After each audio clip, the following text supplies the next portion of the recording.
Hello everybody, today we'll talk about how to fix or how to solve Pinterest you can't post. To know how to fix or how to solve Pinterest you can't post or post problems, you should just go to settings, then we click apps, default apps, app settings.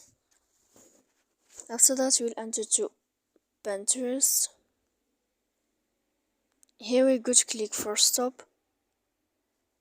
After that we'll enter to storage. Then we go to click clear cache, and in the end of all these steps then you can go to click here on your Wi-Fi to turn off your Wi-Fi.